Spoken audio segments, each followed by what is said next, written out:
दोस्तों नमस्कार, मैं हूं विनोद कुमार। आप देख रहे हैं हमारा वेब न्यूज़ चैनल न्यूज़ परिवर्तन 20। कुछ दिन पहले हमने एक नगर कौंसिल राजपुरा के तीसरे कमाऊ सपूत के बारे में एक न्यूज़ वीडियो आपके साथ शेयर की थी और इससे थोड़ा ईओ साहब का जो अवतार शेखरी हैं उनका कहना था कि आप इनको क्यों हीरो बना रहे हो, ये तो यूट्यूबर हैं। यहाँ अवतार शेखरी जी, हम हीरो नहीं बने इनके कहने से, हम बॉर्न हीरो हैं। और दूसरी बात, जहाँ तक आपने कहा कि ये यूट्यूबर हैं, जी हाँ बिल्कुल यूट्यूबर है, लेकिन आप शायद लॉ ग्रेजुएट हैं, कंपलसरी है आपके लिए ईओ बनने के लिए। तो आपकी जानकारी के हम बता दें कि हम डिजिटल मीडिया में आते हैं। अगर आपको पढ़ना हो इसके बारे में तो कृपया आप section 3 central government IT rules 2019 updated revised 2023 को पढ़िए ध्यान से। जैसे डिजिटल प्रिंट में आता है मीडिया में, वैसे ही यूट्यूब का चैनल प्रिंट डिजिटल मीडिया में आता है।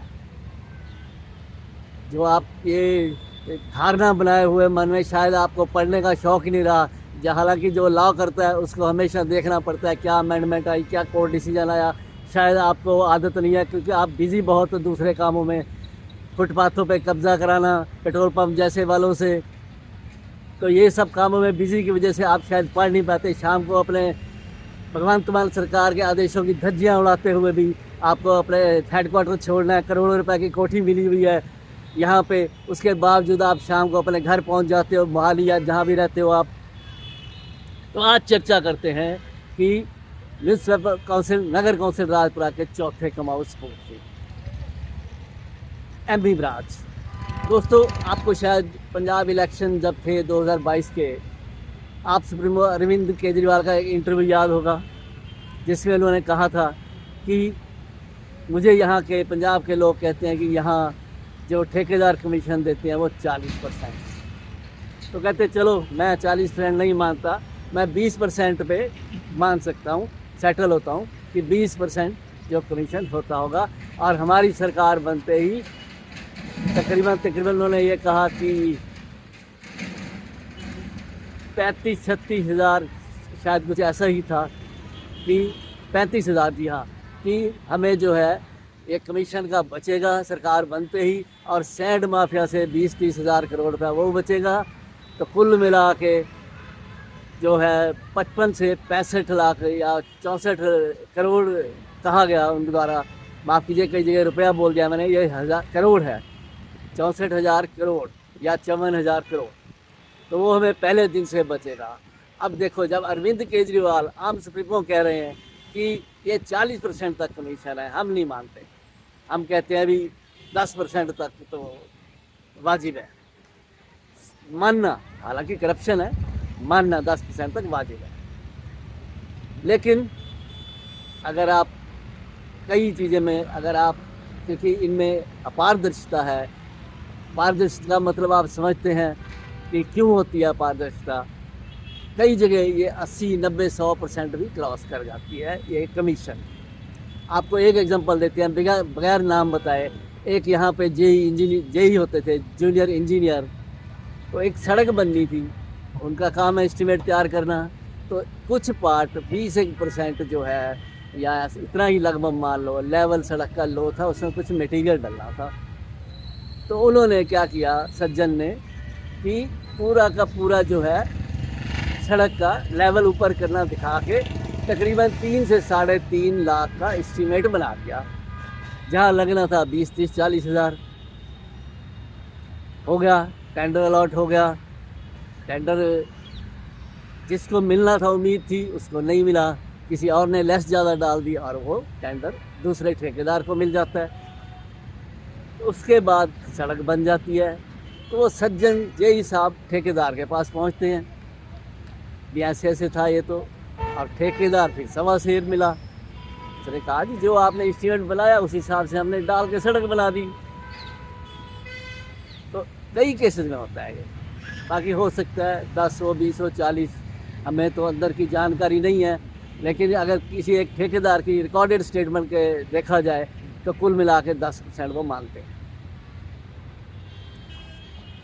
तो ये तो इकोनॉमिक्स की एक बहुत बड़े इकोनॉमिस्ट ने भी कहा था एक बार फॉरेन के, कि अगर कोई 90% लगा देता है तो 10% जो है ले भी लेता है तो ख़ास बात नहीं। ये डेवलपमेंट मॉडल सही है। ये भी बिना एमबी ब्रांच का काम, बिना वर्क ऑर्डर के सड़कें बना देना, शुरू करा देना, रिपेयर के खर्चे पास हुए जिन सड़कों के, उनसे स्वर्गधाम इस्लामपुर रोड को नहीं छोड़ा गया जहाँ इतनी हैवी रिपेयर की ज़रूरत थी।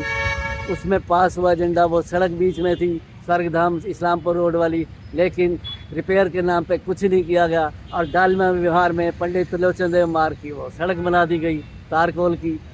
तो ये स्वर्गधाम को भी नहीं छोड़ते। ये ऐसे ऑफिसर यहाँ पे जो है बैठे हैं लोग, इनको ये नहीं समझ में आता एक दिन सबको वहाँ जाना है, और रोज़ कोई किसी को छोड़ने जाता है तो कोई वहाँ हमेशा के लिए चला जाता है लीन होने के लिए। तो ये है ये इनके मुद्दे। अब पेट्रोल पंप वाले ने तकरीबन 12 फीट चौड़ाई और लंबाई प्लाट जितनी उस पर सड़क पे फुटपाथ पे कब्ज़ा कर लिया। सड़क है एक्चुअली वो, और बैक साइड पे 1.5 फीट के करीब उसने कब्ज़ा कर लिया। लेकिन ये अवतार शेखरी हमेशा की तरह आंखें बंद किए बैठे हैं, जैसे उनको कोई दिखाई नहीं देता, उनको सुनाई नहीं देता। एक मंदिर के सामने अभी एक शॉप बन रही है और उसने सरेआम वायलेशन की हुई है, लेकिन किसी का ध्यान उस तरफ नहीं जाता। जो नक्शा पास करता है उस तरफ नहीं जाता। क्या ये इस अवतार शेखरी इस बात का जवाब देंगे कि बीते दिनों आपने कई महीने पहले नोटिस दिए थे लोगों को जिनके पास CLU नहीं थी, उसमें 3 स्कूल भी थे प्रोमिनेंट राजपुरा के, तो वो सारे नोटिस गए थे। कुछ लोगों ने जमा कराए, CLU नहीं या नक्शा पास नहीं उनके, लेकिन वो उनकी ऑफिस कॉपी जो है ओरिजिनल वो कहाँ है, किस कोऑर्डिनेटर के पास पड़ी है आज तक ओरिजिनल ऑफिस कॉपीज, जिसके पीछे पेन से लिखा गया है म्यूनसिपैलिटी के एम्प्लॉइज़ द्वारा कि ये केयर ऑफ, ये इस MC का बंदा है, ये इसका बंदा है, ये इसका बंदा है, पेन से लिखा हुआ। वो कहाँ है नोटिस, किस कोऑर्डिनेटर के पास पड़े हैं वो नोटिस? ये म्यूनसिपैलिटी का जो बड़े दावे से एक कोऑर्डिनेटर कहता है आज भी मेरे गाड़ी में पड़े हैं, उसको बोलो ऑन कैमरा बोले ये बात। सारे शहर में आज फुटपाथों पे कब्जे, नाले से पेट्रोल पंप वाले नाले तक को बंद कर दिया, लेकिन ये अवतार शेखरी बिल्कुल आंखें बंद के इस तरफ से कब खुलती हैं उनकी आंखें, किस बात के लिए खुलते हैं समझ से बाहर है हमारी। माफ कीजिए। ईमानदारी की एक मिसाल और भी है, वो है यही ME ब्रांच के अंदर ही आती है। कि कोई कंप्लेंट होती है कि ये एक व्यक्ति ने अपने कंस्ट्रक्शन करते करते 5 फीट बाहर कर दिया। 5 फीट बाहर हो गया तो इंस्पेक्टर जाता है लाइटली लेके कि क्या होगा, आइए कंप्लेंट निपट जाएगा, कुछ आगे कौन सा इन पे असर होता है। तो जो भी सेटिंग हुई हो गई, लेकिन वो कंप्लेंट विजिलेंस को भी गई हुई थी, तो विजिलेंस वालों ने व्हाट्सएप पे मैसेज डाला, रिपोर्ट। अब इंस्पेक्टर को इसको बेचारे को फिर से वहाँ जाना पड़ा। ईमानदारी है, देखो वहाँ जाना पड़ा कि सर ये काम नहीं हो सकता, आप अपने जो भी है वापस लीजिए। तो ये है ME ब्रांच की सारी जो है हर जगह वायलेट। ना जाने कितने ऐसे मिलेंगे आपको जहाँ आज तक नक्शे नहीं पास हुए। 3 प्रोमिनेंट स्कूल जो हम पहले बता चुके हैं, जो जिनके पास ये लेटर लिखा गया कि CLU हमें पता चला नहीं है आपकी, नक्शा पास नहीं है, ऐसा कुछ लेटर लिखा गया। RT में इंफॉर्मेशन मांगी गई, कई महीने बीतने के बाद आज तक नहीं देते तो इंफॉर्मेशन कोई भी ऐसी। तो ये धांधली है नगर कौंसिल राजपुरा में, जिसकी और सच्चाई बोलने से ये लोग क्या कर रहे हैं, धरना लगा रहे हैं, कुछ ना कुछ बोलेंगे। जैसे अवतार शेखरी ईओ का हमने बताया आपको कि क्या बोला उन्होंने कि हीरो बना रहे हो, अपने व्यूअर्स बनाने के लिए कर रहे हैं। सच्चाई बोलना लोगों को भी पसंद आता है, तभी व्यूअर्स बढ़ते हैं, ना कि मिर्च मसाला डाला हमने कि तो व्यूअर्स बढ़ जाएंगे। तो इसका जवाब हम आपको देख सकते हैं। हम आपसे गुजारिश करते हैं, यो अवतार से करी, शहर को इस तरीके से बर्बाद मत करो हमारे। और दूसरी बात आपसे गुजारिश करते हैं, थोड़ा पढ़ने की आदत डालो। Section 3 I central government IT rules 2019 और 2023 ज़रूर पढ़ना, फिर आपको पता लगेगा यूट्यूब चैनल जो है वो डिजिटल मीडिया में आता है या नहीं, उस परिभाषा में आता है या नहीं, तब आपको पता चलेगा। इस गुजारिश के साथ आज के लिए बस इतना ही। नमस्कार, शब्बा खैर, आदाब, सत श्री अकाल। इसके साथ ही हमारा जो 4 कमाऊ सपूत म्यूनसिपैलिटी के वो चैप्टर क्लोज होता है। तो मिलेंगे ऐसे ही किसी और मुद्दे पर अगली बार।